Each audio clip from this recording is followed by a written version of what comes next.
Sejam bem-vindos a mais um Cube Drops. Nossa jornada Cloud Native não acabou.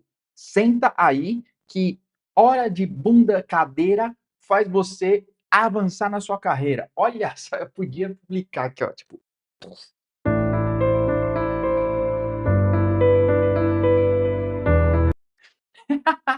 Olha, a nossa jornada continua. E hoje nós estamos aqui para a nossa fase de FinOps. Se você caiu aqui de paraquedas, olha só, nossa jornada já passou por diversos estágios, tá? A gente passou pela base, IAC, GitOps, segurança. Eu vi vocês não acessando essa fase, eu vi, tá bom? Vai lá, é muito importante. Inclusive, no dia que eu estou gravando isso aqui, tá? O Banco Central perdeu uma grana, porque não está se preocupando com segurança. Beleza? Não é exatamente o Banco Central. Vocês conhecem a história, tem vídeo meu falando sobre isso.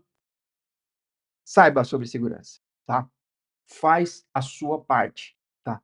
Quem está querendo te atacar, está fazendo a parte dele. Bom, observabilidade, tá? Também um vídeo bem assistido aí. Eu espero que você esteja acompanhando. E se você não está, se você chegou aqui agora, volta lá, tá bom? Uma mudança nos nossos planos aqui. FinOps e plataforma era uma única fase. Eu acabei dividindo ela em duas. Então, a primeira parte é hoje e a próxima na próxima semana, tá bom? Vamos lá. Então, chegamos na fase de FinOps. Vamos aos passos técnicos. Primeiro, visibilidade de custos e tagging. Definir estratégia de labels em pods, namespaces e serviços para mapear gastos por aplicação, por time e por ambiente, tá? E aqui eu incluo os outros serviços fora do próprio Kubernetes, né? Como as máquinas, como redes, como outros serviços qualquer, né? RDS, fila e por aí vai, tá bom? FinOps não se resume aqui a Kubernetes, mas como eu sempre estou voltado para Kubernetes, como a GitUp está voltada para Kubernetes, a gente tem um foco nisso, mas FinOps não se resume ao Kubernetes. Beleza? Eu sei que você sabe disso. Bom, segmentar workloads por namespace e aplicar resource quota para controle de consumo. Aqui, a gente está falando primeiro de tudo. Isso é uma medida básica, segmentar seus workloads por namespace. É uma medida básica, inicial, tá bom? E aplicar resource quota, né? Porque, de repente, você tem, aqui a gente vai falar mais para frente também, mas você tem cotas, tá? De quanto você pode gastar, né? Nenhum recurso é infinito, dinheiro muito menos, tá? Então, quantos pods esse namespace pode ter? Quantos serviços, quantos volumes e etc, tá? Então, você pode definir isso no resource quota.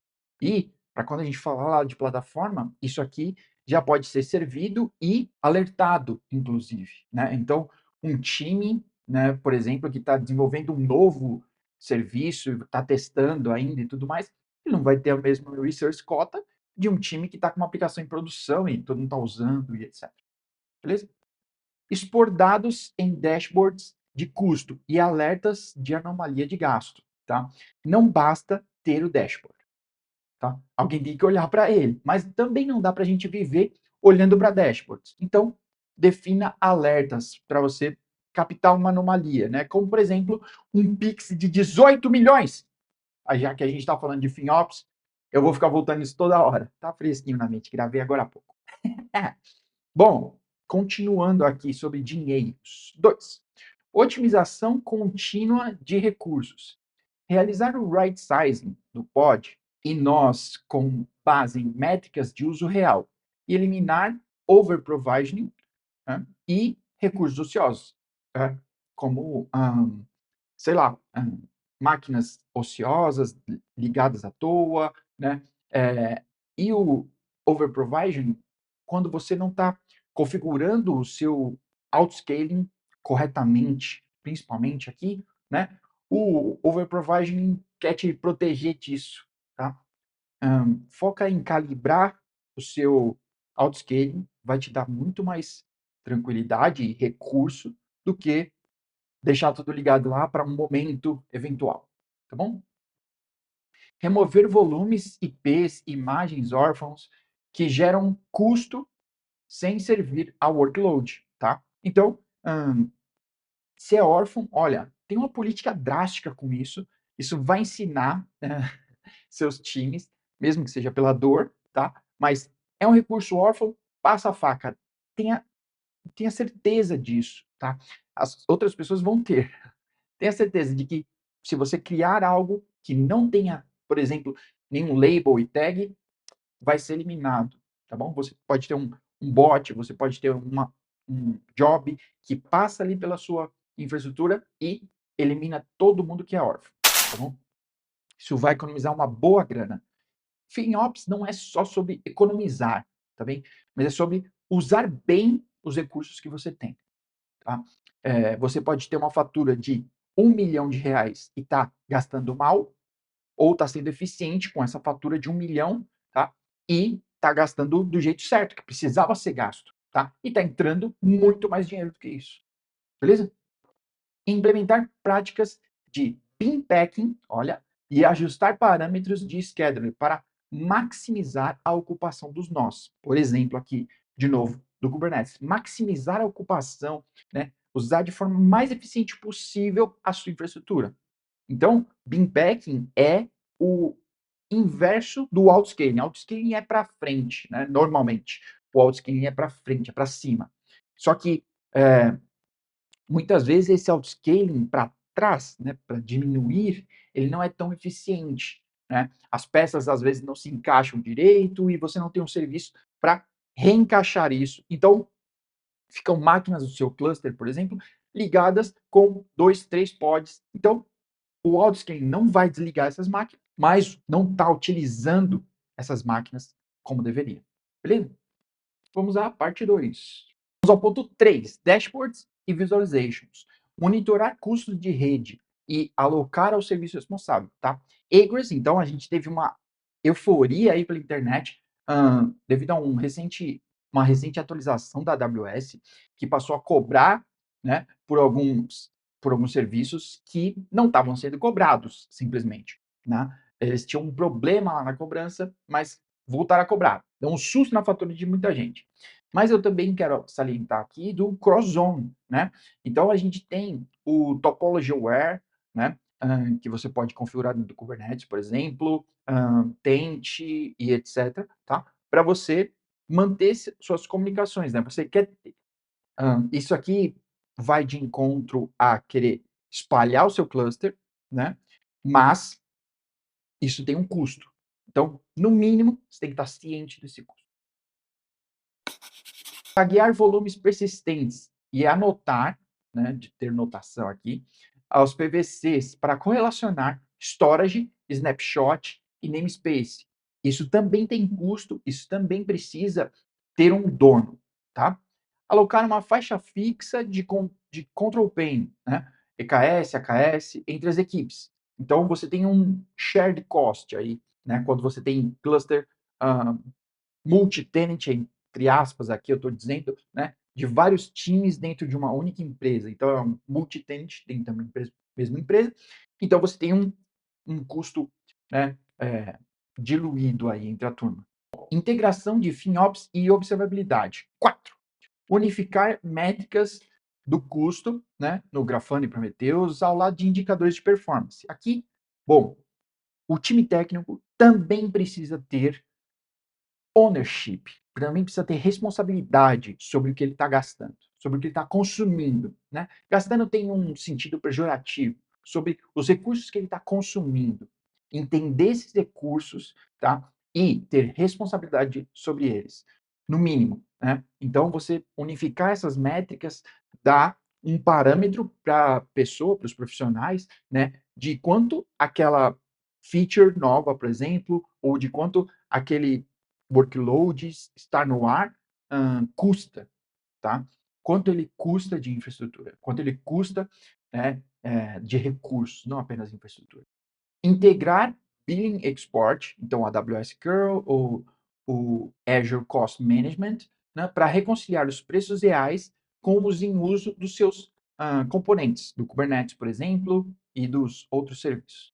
Automatizar políticas de custo em pipelines e plataformas, né? Como eu tinha dito antes, bloqueio de deploys que excedem o budget daquele time ou cliente, né? A criação de tickets em ferramentas e de workflow. Então, alguém, né, não é simplesmente bloquear aqui, mas alguém tentou criar um recurso que ele não tem permissão ou que excede o budget, ela ter essa informação, tá, vai fazer com que as exceções sejam tratadas como exceções, tá bem? Pode ser que um time precise de uma revisão daquele budget, mas ele precisa saber que o problema está sendo o budget.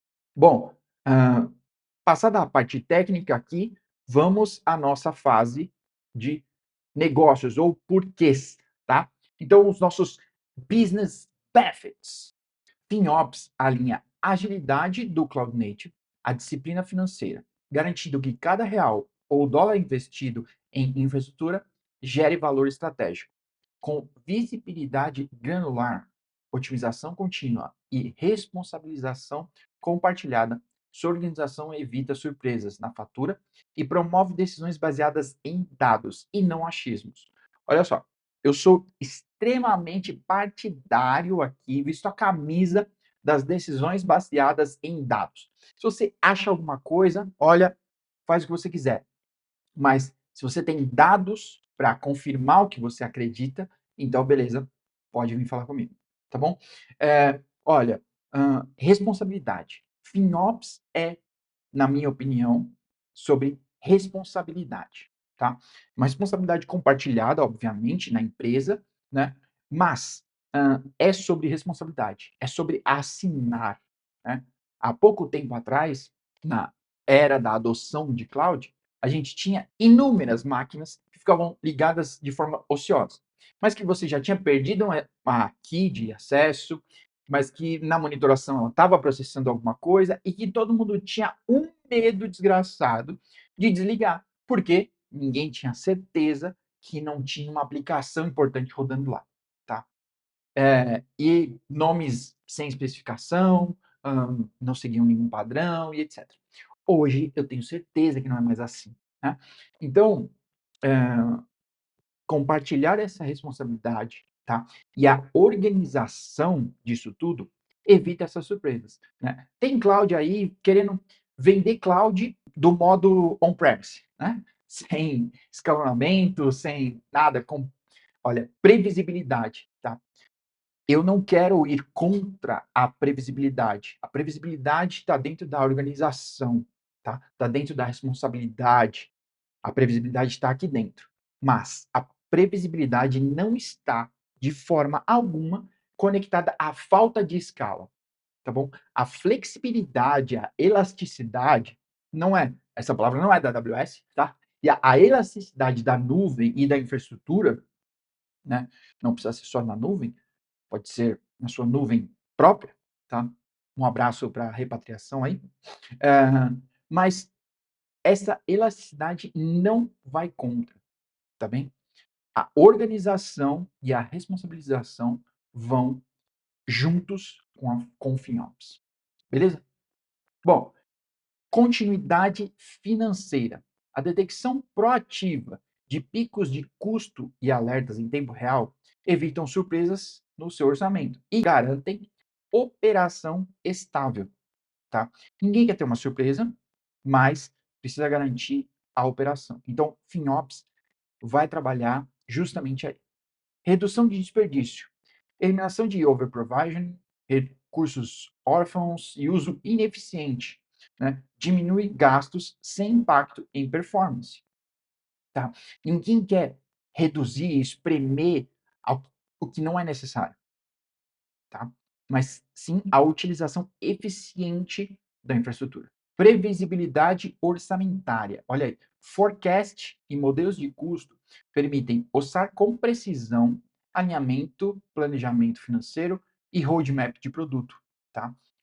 Quem já fez algumas continhas, quem já pratica, tá, a organização e o planejamento, né, sabe que dá para você ter um forecast, dá para você ter uma previsão com muita precisão dos seus custos de nuvem, tá? Dos seus custos de infraestrutura em geral. Então, fica a dica. Decisões baseadas em dados. KPIs com savings realizados, efficiency score e waste percentage orientam prioridades de otimização e medem o ROI, tá bom? Aqui tem um ponto, né, que saving, né, potencial de saving aqui, né, é uma coisa. Agora, promessas vazias, tá? KPIs de vamos reduzir todo mês X% da nossa utilização. Isso tem um limite, tá? Um limite eficaz da utilização de infraestrutura, tá bom? Então, KPIs claros e com o pé no chão, tá? Transparência e colaboração. Showback e chargeback. Então, olha, bom, e dashboards acessíveis unem engenharia, operações e finanças, quebrando silos e fomentando a responsabilização. Showback, né, e chargeback são palavrinhas aí para demonstrar que showback é o dashboard, né? Você mostrar, dar visibilidade para quem utiliza, tá? E o chargeback é você cobrar, tá bom? Então, quem hoje em dia, né, tem aumentado a quantidade de times de plataforma que provém infraestrutura para os outros times utilizarem. Então, você cobrar esses times, né? Então, sair do orçamento deles a utilização de infraestrutura, então é o chargeback, e você demonstrar e eles terem acesso a isso, né, a dashboard granular dessa utilização, isso é o showback, beleza? Cultura e responsabilidade. Engenheiros incorporam o custo como métrica de sucesso, tomando decisões conscientes de trade-off entre performance e gasto. Quero dar um exemplo rápido aqui, tá bom? Usar Istio no Kubernetes em produção. Pode parecer básico, tá? A gente vai usar aqui para ter MTLS. Isso tem um custo de processamento, tá? Tem uma outra aplicação rodando ali junto com seus pods, né? Então, Ambient Mesh é super valorizado, pessoal. Calma. Ninguém está usando isso ainda, tá bom? Eu sei que está pensando nisso. Mas, bom, os sidecars rodando lá com seus pods, tá? É só um exemplo isso.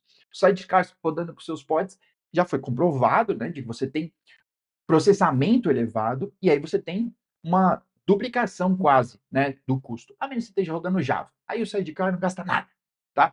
Mas, no geral, você tem um custo alto sobre isso, que pode duplicar ou dar um terço a mais de custo, tá? Simplesmente porque você decidiu utilizar essa aplicação. Não estou falando mal do Istio, nem de nada. Estou falando sobre o custo, tá? Ser incorporado às decisões de engenharia.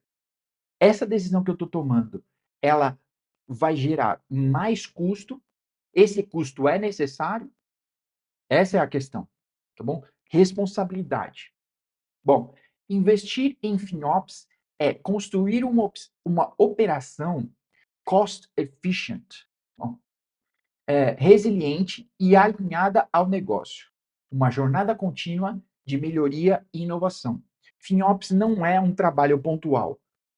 Não é, tá bom? Melhoria contínua. Não existe quem vai chegar na sua empresa e fazer um cost saving de 50% de um dia para o outro. Só vai fazer isso desligando tudo. Não existe, tá? Ou a menos que você gaste muito mesmo, tá bom? Que eu duvido muito hoje em dia, né? Então, o fine tuning, esse é uma melhoria contínua. Isso continuamente precisa ser verificado, avaliado e melhorado isso na sua plataforma, no seu provisionamento, nas suas decisões de engenharia, tá bom? Então, tudo isso está envolvido. FinOps, assim como todas as outras matérias aqui dentro de DevOps, né, tem que ser trazidas desde a arquitetura, desde aquelas decisões primárias, tá bom? Então, eu queria terminar com isso, né? FinOps é melhoria contínua. Pensa nisso para colocar em prática. Tá bom? Beleza? E ó, tem uma dica aqui e quero deixar para vocês. Tá chegando o MindSec. Chegou minha vez de poder anunciar aqui um cupom. Então, a gente tem um cupom aqui, olha, GetUp15, tá? Para você comprar o seu ingresso para o MindTheSec. Então, quero aproveitar que você está assistindo aqui e te dar esse cupom. Tá escrito aqui embaixo, GetUp15, você tem 15% de desconto para comprar tudo de Red Bull e aproveitar 3 dias de MindTheSec, o evento de segurança principal do calendário brasileiro, eu diria, tá bem? Então, setembro, dias 16 a 18, você tem um encontro marcado. Eu estarei lá, a equipe da GetUp e todo mundo com os olhos para a segurança. Apesar de FinOps, tem tudo a ver, tá bom? A gente se vê lá. Até mais.